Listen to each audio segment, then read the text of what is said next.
เอาพี่น้องเปิดพามาอยู่บ้านเด้อนี่มาแล้วมาเอากราบทักทายสบายดีแล้วก็สวัสดีพ่อแม่พี่น้องหมดสุขสุขคนพี่น้องเนาะก็ยินดีต้อนรับซ่องอาตูนชาแนลเส้นเก่าเส้นเคยเด้อพี่น้องเด้อมื้อนี้พิเศษพี่น้องเนาะก็พอดีต้อนรับประธานมาแต่สวรรณเขตพี่น้องเนาะเพิ่นแวะมาเล่นนำน้องบองเบาตูนและเพิ่นบ่ได้มาละลาเด้อพี่น้องเด้อเพิ่นมาอันนี้มีของฝากของตอนจากสวรรณเขตพี่น้องแล้วก็ทางเฮาก็บ่ได้มีหยังก็พอดีนี่ก็เป็นมุ่งคือว่าสิได้กินข้าวกินน้ำสบายดีเด้อกินแล้วข้าวเอาตามความจริงเด้อยังเอามาใหม่เว้ยยังได้นอนไซเมื่อคืนนี่นอนเฮือนป่ะมานอนครอบครัวแล้วอยู่น้ำแมวคือลงกันบางต้นก็คิดอยู่ว่ามื้อนี้บ่เจ็บนอนใส่เนาะบ่ได้โทรถามไปพุ่นนี่จักมื้อ5 มื้อ5 มื้อบ่ก็จังว่าข่าวเดียวเด้อเนาะโอ้5 มื้อน อน4 คืนปอดซะพุ่นสิไปไสน่ะฮอตไซแล้วเมื่อกี้นี่ฮอตไซแล้ว5 มื้อ5 มื้อตั้งแต่วันที่หยังแหละ ไปพุ่นตั้งแต่วันที่หยังฮอดนี่จำได้วันที่30 23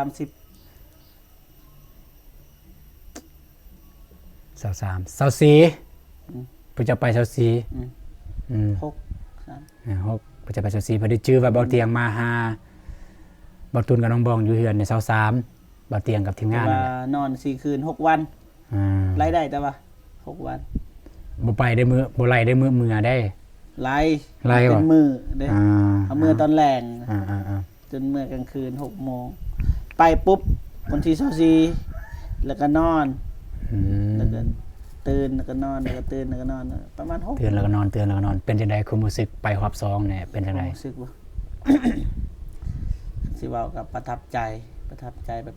ลายแห้งนะเว้าได้บ่ประทับใจบ่อนใดแบบว่าทางทีมงานทางนั้นต้อนรับเป็นอย่างดีนะและเฮาก็บ่คิดบ่ฝันว่าทีมงานสิต้อนรับดีปานนี้เพราะว่าเฮาบ่ได้นัดหมายทางทีมงานนะเฮาแค่ไปเฮ็ดบุญกับไอ้เตียงแต่ว่าไอ้เตียงบ่เว้าแล้วเพราะว่าเราก็เกินนะอธิบายยังว่าอธิบาย10เทื่อ100เทื่อก็คำเดียวหั่นแหละแต่ว่าเฮาว่าทางทีมงานคนอื่นซะทางเบานิวเบายาวเห็นอยู่เบานิวเบายาวเบาลีเบาบุญผัดไส้บ่อ๋อยังไม่เคยพอเจ้าน้อยแล้วก็มาบ่ขี่รถจักรมาโอ้สิมาเล่าไต่นี่ขี่รถจักรมาเลยจุดประสงค์ของเพิ่นเนี่ยคืออยากไปลินไปเที่ยวแน่ไปหาทีมงานมาเที่ยวจุดประสงค์คือมาเที่ยวแต่สิแวะมาหาทีมงานเลยมาหาทีมงานนี่แหละนั่นบ่แล้วก็เที่ยวนำเลยก็พาไปนี่ไปนั่นก็มาเบิ่งนะเขาให้มาตอนทีมงานเฮาพร้อมกันหมดทุกคนคือหมายคือสะดวกหมดทุกคนนะมันว่าคนนี้สะดวกคนนี้ค้าคนนี้ยุ่งหมอก็มันเรียกบ่ได้ที่บ่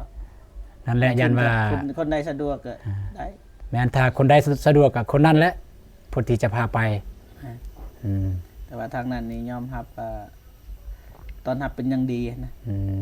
จนบ่ฮู้ว่าสิเอาทองตัวเองนี่ปะใส่ไปนี่กินข้าวไปนั่นกินข้าวเนาะกินอย่างเดียวบ่กินบ่ได้ต้องกินแต่ว่าอาหารนี่ดีเบิดแต่มันบ่ซ้ำกันบ่คือกันอาหารบ่คือกันมันบ่คือกันก็คือความหมายคือเขาเจ้าวางแผนกันเบิดแหละก็สิแม่นว่าโอเคกินข้าวอยู่เฮือนเบาเตียงเอาตำบักหุ่งเอาไปเฮือนเบาลีเอาปิ้งไก่ไปเฮือนเบานิวเอาซีนลาบก้อยนั่นมันนั้นสิแม่นเพิ่นวางแผนคักแน่แล้วซั่นนั่นแหละเขาว่าเขาเฮ็ดเป็นทีมนั่นแหละแต่ว่าเฮาก็กินได้แหละมันบ่เบื่อเลยอิ่มอยู่แต่ว่าท้องกินเพราะว่าเฮาบ่ได้กินแนวเก่าเด้ ถ้าเป็นผลไม้กับผลไม้แบบ อืม ผู้นี้เอานี่ต่างผู้นั้นเอานั่นต่าง โอเคเอาเว้าแล้วเว้าอีกก็ล้างมือแล้วก็กินข้าวแล้วก็เว้าไปนํกินข้าวไปพร้อม มากินข้าว อาหารก็บ่ได้มีหยังเด้เนี่ยตั้งใจเลยออกไปซื้อเกาเหลาที่บ่เจ็บมัก แต่ว่าอาจจะบ่รสชาติอาจจะบ่ตรงกับที่บ่เจ็บเคยกินแต่ว่าก็กินห้องท้อง โอ้ อืม บ่แม่นห้องแล้วนี่ ห้องเลยเอาล้างมือเลย มาล้างมือน้องบองบ่ตูนตอนรับเกา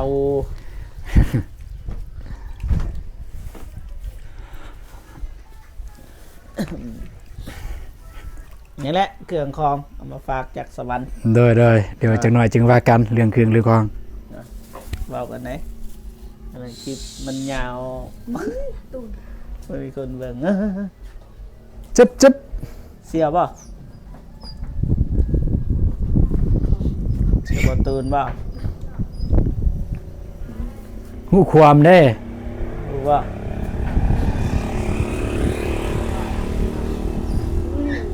อ่า แม่มาฝากตอนเช้า โอ้ ไป แม่ แม่น้องบองเห็นบ่อ๋อ แมน อันนี้นี่แสดงว่าฮักลูกได้นี่ตอนนี้เอาไป แม่น ขาย มีข้าวโพด โอ้ยบ่เจ็บยังบ่ทันเห็น ไปเห็นเด้อมื้อนั้นเด้อ เห็นบ่ เห็นเด้ออย่าพาก็ไม่เท่าก็สิไปส่ง นั่นแหละเพิ่นย่างแล้วก็ตั้งใจอยากจะมาหาลูกสาวคือเอามากล้วยมาให้ กล้วยแล้วก็มะเขือ แข่งฝนนี่เด้อ แข่งฝนมาเลย แล้วก็บอกได้อยู่นี่ว่าถ้าได้แม่เฒ่าสิไปส่งบ่ขึ้นเฮือนก็บ่ขึ้น ย่างออกเลย ย่างเลย เป็นคน เห็นอยู่นี่ จังซั่นแหละเป็นคนขี้อายนะคือบางมุมคนเบิ่งอาจจะเบิ่งว่าเป็นคนขี้คุย แต่บ่แม่นบางคนขี้อาย ได้สลี โดย เลยนำไปพุ่นแล้วก็นำไปส่งจนฮอดพุ่นสิแวะไปซื้อของกินเราบ่ให้ซื้อก็เลยบ่อยากขัดใจเพิ่นไปซื้อของกินเนี่ยนะบ่อยากขัดใจแม่เฒ่าเพิ่นโอเค ครั้งที่น้องซื้อให้แม่ก็เว้าอยู่บ่ซื้อเก็บเงินไว้ ให้เพื่อนเป็นอีต้นให้ กินไปแล้วก็คุยไปนำเด้อนำเบิ่งนี้ก็ได้บ่เจ็บเป็นยันสิบางอันนั้นเบิ่งนี้ก็ได้กินไปแล้วก็คุยไปเข้าอยู่นี่แหละยันบ่เจ็บนี่ ลุกนะ กินรถกินนี่เลยเอาพี่น้องเนาะตอนนี้ก็ต้อนรับทางประธานเจ็บมาแต่เมืองสวรรค์เป็นทางการพี่น้อง ก็คือประธานในประตูนจะสิ้นปากและเว้าหยอกเพิ่นว่าเป็นประธานนะแต่ก็สิบ่าวเจ็บเด้อพี่น้องเด้อยันมีภัยยังบ่ฮู้ สิมาใหม่บ่ FC มาใหม่เด้ยันกำลังซื้อโทรศัพท์ กำลังซื้อโทรศัพท์แล้วมาเห็นปุ๊บโอ้อันนะพี่น้องเนาะก็คืออันน่ะเพิ่นนั่นน่ะไปได้ไปทางแขวงสมณเขตพี่น้องไปหาทางทีมงานลาวกลางอยู่หั่นพี่น้องแล้วเพิ่นได้รับประสบการณ์อยู่หั่นก็คือเพิ่นว่าเพิ่นประทับใจพี่น้องประทับใจทีมงานลาวกลางตอนรับเป็นอย่างดีแมนตอนนี้บ่ตุนบ่เถียงจนบ่ตุนผู้อยู่บ้านนี่เบิ่งนำคลิปก็จนรู้สึกแบบอายเฮาอายเลยแบบเฮาคือเฮ็ดแบบนี้บ่ได้วะเฮ็ดแบบเพิ่นบ่ได้อะนะอืม เพราะนั้นล่ะมื้อหน้ามื้อหนึงเฮาบ่ต้องท่าให้เฮาพร้อมคือเฮาไปช่วยคนน่ะถ้าเฮาท่ามื้อใดเฮาพร้อมเฮาจะบ่ได้ช่วย แต่ว่าตัวนี้แมนคือบ่เจ็บเว้าแต่ตัวนี้คำว่าพร้อมความบ่ตัวนี้คือแบบนี้บ่เจ็บตัวอย่างคือเฮายังอยู่เฮือนแบบหลายคนจังซี่อะนะเฮานี่ตั้งใจอยากให้มาอยู่แล้วเฮานี่อยากให้มาแต่มีคำว่าแต่บ่อนใดคือเกรงใจทีมงานบางทีทีมงานมักส่วนโตวแต่ว่าเฮือนเฮาปัดคนหลายเล็กน้อยบ่ให้นั่นให้นี่มันสิเป็นการเกินมาจะได้เนาะรบกวนทีมงานนะคืออย่างอื่นบอตูนนั่นเองก็อาจจะลานบอตูนก็แห่งกำลังดื้อแน่บางคนแล่นนั่นแล่นนี่ปะโตปะเปื่อยก็มี คันบ่เสือเนี่ยถามนี่เอาจนหัว มาเด้อพี่น้อง อ่า กินข้าวนํกัน โอ้บ่กินได้จังส่วนเนาะเอากินไปนำคุยไปนำ ให้จับ แม่เฒ่า โอ้ มันแม่เฒ่าตำ ผักเลย ได้มันเฮาสิได้จำ บ่ต้องกินกับอันนั้นก็ได้ตัวอย่างบ่มีของกินเนี่ย ของกินตอน ได้นะ เช้าเฮา แซ่บเลย ของกินตอนเช้าเลยเนาะ แซ่บเลย แซ่บบ่ บ่ได้อวยเลย เราเอาผักไอ้คูที่เราปลูกไว้อะ อื มาคั่ว ม กับมักเผ็ดดิบ กลัวบ่ คั่วแล้วก็ต อืม เป็นเนาะหาก็ฮู้ว่าเฮ็ดเป็นโอ้ย แซ่บเลยยอมรับเลยแซ่บไปลีเด้อ อืม เจ้ากินเจ้ารู้สึกมันแซ่บแม่นบ่ ำหัวธรรมดา คนบ่ค่อยกินแซ่บแบบนี้ เรื่องแบบการเฮ็ดกินนี่ผู้ที่เฮ็ดกินนั่นแม่นรู้สึกกินก็แบบเป็นธรรมดา อหย่างผู้ที่เฮ็ดกินรู้สึกกินนี่บ่ธรรม ถ้าว่า ดา เขากินแล้วก็รู้สึกแบบเป็นธรรมดา บ่เมื่อกี้นี่ผู้เฮ็ดกินมันรู้สึกกินรู้สึกกิน เดี๋ยวเว้า อืม เดี๋ยวบ่นค่ะ กินแล้วจะ บางทีเจ้าเบื่อก็ไม่แต่ว่าเฮาบ่เคยกินแซ่บเลย แซ่บแซ่บบ่ตุนก็กินแซ่บ อย่าง อยู่ บ่มีแนวกินจำได้นะ มื้อเช้านี่กินเดี๋ยวนี้แหละมื้อเช้าตุนกินแล้ว เป็นนะ บ่เจ็บต้องหาคนแบบนี้เด้อบ่จำเป็นต้องเฮ็ดอาหารหรูหราขอแต่กิน น่ะ กินแล้ว ได้นะกินได้ รู้สึกว่าแซ่บโอเคแล้ว อันนี้พาไอ้ครูซื้อได้น่ะ บ่ได้มีหยังหลายส่วนผสมพี่น้องเอ้ยผักอีคูมักเผ็ด แล้วก็มีปลาแบบปลากระปลาเป็นธรรมชาติ มีปลาอีก น้องใส่ตูน อืม ปลาสำนีไงตัวหนึง ปลาซิว แม่น อืม ปลาสิว ขัดเลยเป็นบุญของบอตูน อืมแมนไปกันว่าเป็นบุญ ดีนะผู้หญิงนี่สำคัญคือเขามักผู้หญิงที่เห็ดของกินเป็น อือฮึ มันแม่นว่าตัวอย่างค่อยๆเนี่ยเอาตัวอย่างเลยค่อยเอาปลาให้นี่ที่เห็ดของกินเนี่ยบดจักเลยเขาบดจักสิเห็ดนะเขาบดจักได้ยินทำนั้นบ่แม่นว่าให้แต่ผู้หญิงเห็ดนะบางทีทำบ่ทันเด้แต่ว่าน้องบ้องเห็ดแจ้วนี่ก็ยังสำนี คันทำเบาตูนเนี่ยน้องบองนี่เฮ็ดของกินเป็นบ่เป็นกับแซ่บมันต่างกันเด้อคันถามว่าแซ่บบ่แซ่บคันถามว่าเฮ็ดกินเป็นบ่เป็น คือความหมายแบบนี้ เป็นของความหมายเบาตูนคือ เพิ่นจะสังเกตคนอยู่ในเฮือนมากินแบบใดเพิ่นจะเฮ็ดแบบนั้น อาจจะบ่แซ่บตรงปกตรงใจ แต่เพิ่นจะเฮ็ดตามใจผู้ที่กินนะตามใจผู้ที่จะกิน ก็ดีเนาะ แบบนั้นประมาณนั้นคันแซ่บก็บ่ถึงกันว่าแซ่บแห้งดอกอืม กินได้เนาะ แต่กินได้เออบางครั้งเนี่ยจนเฮ็ดเองแล้วก็บ่กิน เบื่อ เพราะว่าอย่างรสชาตินี่แม่นเฮ็ดเพื่อแม่นรสชาตินี่แม่นเฮ็ดเพื่อผู้นี้บางทีเ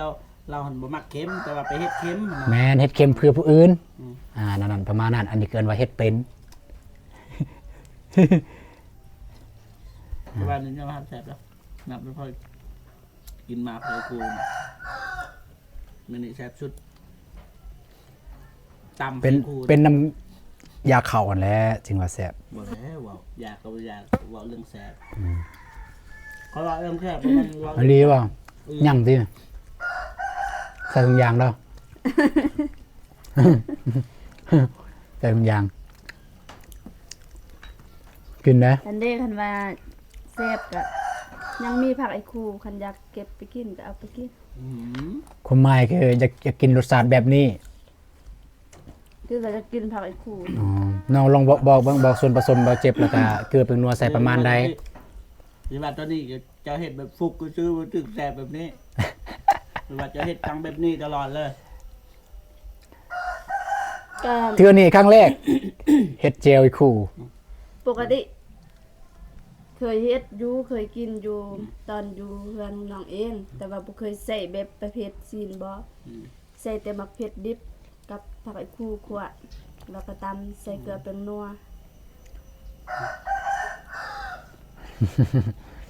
ประมาณนั้น แซ่บได้บ่ทำนี่ อืม แซ่บได้บ่ทำนี่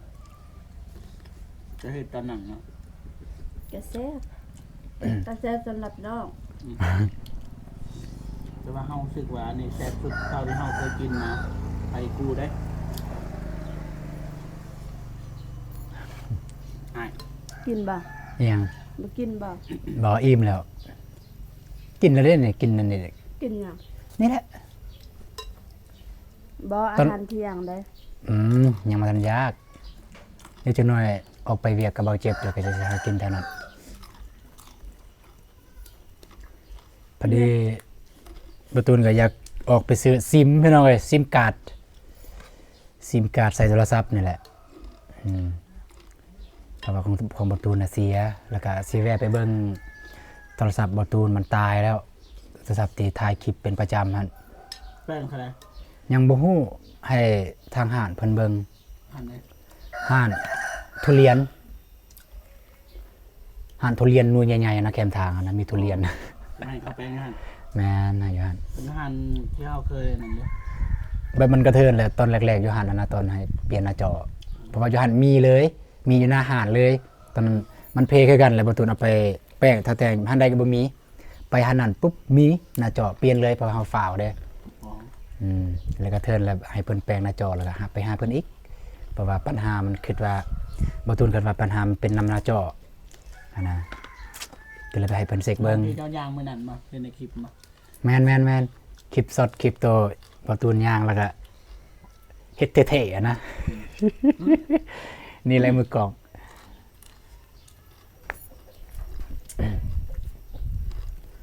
กินได้กินบาง ให้อิ่มนะ แม่นบางเทื่ออาหารสวรรค์นี่บ่เจ็บไปอยู่หั่นก็ได้กินหลายมื้อแล้วเนาะมาลาวใต้ก็สัมผัสอาหารลาวใต้อีกบาดนี้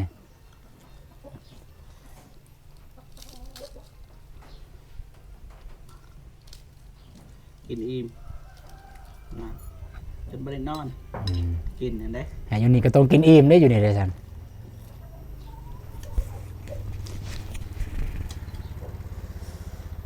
ก็จันบ่ได้ไป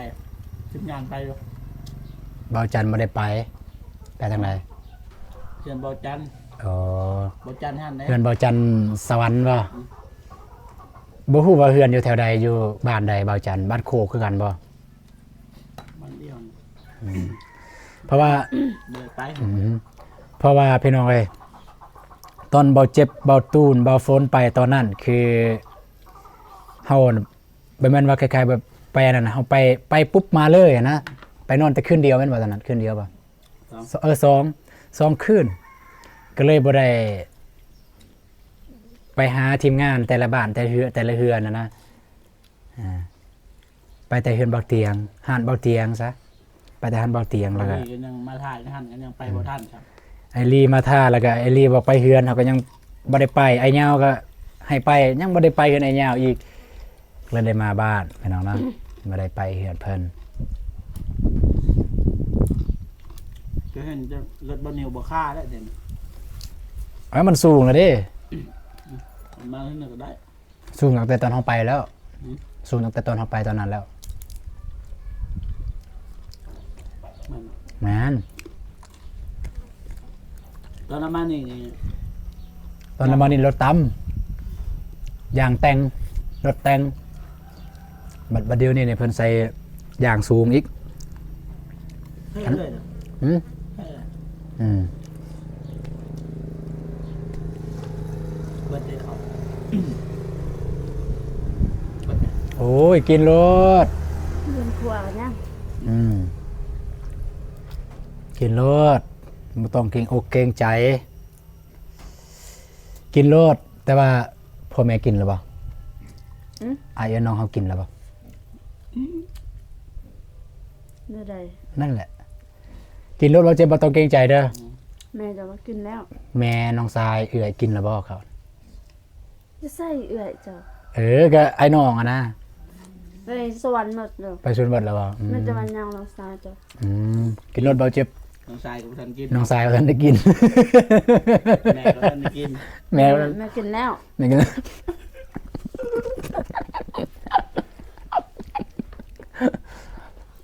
อ้ายเนี่ยนะหนูกับท่านกินเดี๋ยวไอ้น้องกับท่านกินนะวะ แม่ น้องชายก็ไม่ได้กินอ้ายเอาไว้ ยังนูนกว่า ยังหน่อยวะ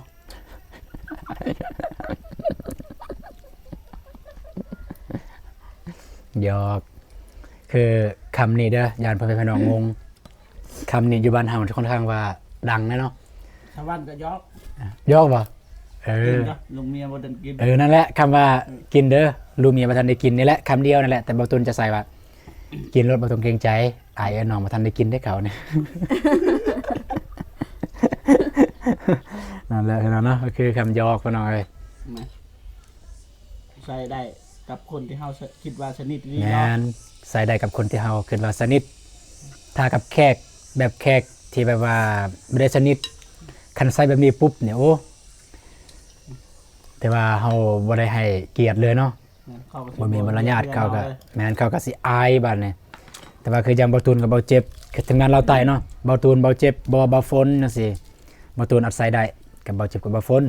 อาจจะใส่ได้คำนี้ บ่น้องก็ยากเด้อ เบานกเบานกเบานงเนี่ยถ้ามาใส่ได้บ่เพิ่นจะถือบ่เพิ่นบ่ถือแต่ว่าด้วยความว่าเพิ่นเป็นอายเฮาอะนะเฮาก็บ่อยากใส่อันนี้บ่อยากยกแต่เฮาก็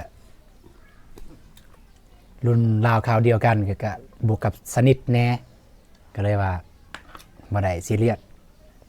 ชาวบ้านก็ใส่เด้อ อืม ก็จะใส่เด้อกินเด้อ ลูกเมียว่าทันได้กินได้ ประมาณนี้เด้อพี่น้องเด้อกะไปได้ทางเบาเจ็บเพิ่นแวะมาเยี่ยมมายามก็คือ เพิ่นได้นำของฝากของตอนจากสวรรณเขตมาให้ทางเบาตูนกับน้องบ้อง เป็นข้าว สิมา 1กระสอบพี่น้องเนาะ บ่ ก็1กระสอบแล้วนี่ หนึ่งกระสอบ แล้วสิว่าสอบครึ่งบ่นี่ สิมาโลบ่ ก็1กระสอบเลยแล้วนี่ อ๋อ เอา15 โลซะสัน15 โลเด้อพี่น้องเด้อแล้วก็มีเสื้อแล้วก็มีมากไม้นี่มันจะแบ่งให้ทางบาฟนเพิ่นแบ่งให้ทางบาฟนเพิ่นเดี๋ยวจะได้สิโทรหาบาฟนเพิ่นถ้าเพิ่นอยู่ส่วนก็เพิ่นจะแวะมาเอาอยู่นี่เอาเนาะจะได้ก็ขอบใจเด้อทางทีมงานลาวกลางบ่ว่าแต่เบาเตียงเบาลีที่ฝากของตอนแล้วก็ขอบใจทางเบาเจ็บที่นำมาให้น้องบองบอตูน เอากินนี่อิ่มได้บ่เจ็บได้ และบางทีว่ามื้อนี้ก็สิได้ออกไปทางพุ่นละก็ได้ยินข่าวๆบ่เจ็บว่าสิออกไปหาทางบ่าวน้องมาเทื่อก็ไปพุ่นบ่ พี่อาน้องเราไปก่อนบ่ คันบ่าวน้องเพิ่นไปก่อนก็โทรถามคันเพิ่นไปแล้วก็แล้วจึงว่ากันแล้วสิไปทางใดพี่น้องเนาะ อยากไปหาน้องหนู น้องหนูบ่สิไปหาน้องหนูบ่อืม บ่เม็ดบ่อยู่เด้ อ่า นั่นแหละ เบาตูนกับอิหยังเบาเมฆบ่อยู่โอ้บ่เจ็บอยากไปหาน้องหนูเพราะว่าเบาเมฆบ่อยู่ บ่เม็ดบ่อยู่เด้ โอ้ยก็ไปโสดกับโสดสิเป็นอิหยังเว้าเรื่องน้องหนูแล้วก็เบาตูนบ่เคยไปจักเทื่อได้บ่เคยแบบเกินว่าเฮ็ดความรู้จักเป็นการส่วนตัวลักษณะนะแบบไปถ่ายคลิปเป็นหยังยังบ่เคยเบาตูนบ่ยังบ่เคยถ่าย บ่เคยไปเลย ไปนะเคยไปเฮือน ตอนเฮาวันแหละบ่เจ็บเสียหยังงอกตอนนั้นนั่นแหละนำเบาเตียงไปกับเบาเตียง แต่บ่เคยแบบทายบ่เคยถามเรื่องราวชีวิตน้องเป็นจังไดแต่ก็เห็นข่าวๆนำทีมงานอยู่ แต่บ่เคยไปด้วยตัวเองนะบ่ได้ทานด้วยตัวเองยังบ่เคยก็เห็นอยู่นำส่วนเบาเตียงยังก็เห็นทักทายแบบลังไม้ก็ทักทายอยู่ แต่ผม เห็นเติมหมอ แต่ความหมายคือบ่ได้ถ่ายคลิปนั่งเว้านะยังบ่เคยพี่น้องเนาะก็ประมาณนี้เด้อนี่ป๊อดโซรอเนาะมาแต่สวรรค์ มาแต่สวรรค์เลย หมู่แบบไปสวรรค์นะหน้าไปเบิดเลย หน้าไป หน้าเฮานะ เพราะว่ากินแซ่บ เต็มเลยแบบ โบกบัดแต่ว่าประตูเบิ่งเนี่ยเบาเจ็บหน้าเต็มนะ บ่ไม่ถึงนี่ซิวหยังนะ ซิลแบบก็บ่มีธรรมดา บ่มีจังได๋หน้าโหดแล่เลยย่าง โอ้ยอากาศร้อนได้ทางนั้น แห้งร้อนอีกแห้งแดดอีก อืม เบิดเลยหน้า แต่ว่าเงึดทางนั้นร้อนพัดคนขาว ทางนี้ ทางนี้เย็นพัดคนดำคือจังเบาตูนนี่เนี่ย แต่ แต่ ว่า ว่าลืมป้องกัน อันนี้ก็ เลยใส่ครีม ข่าวธรรมศาสตร์บ่นี่เลยว่าได้ทาพอกทาผิวอืมประมาณนี้เด้อพี่น้องเด้อแล้วก็อันนี้เป็นเครื่องที่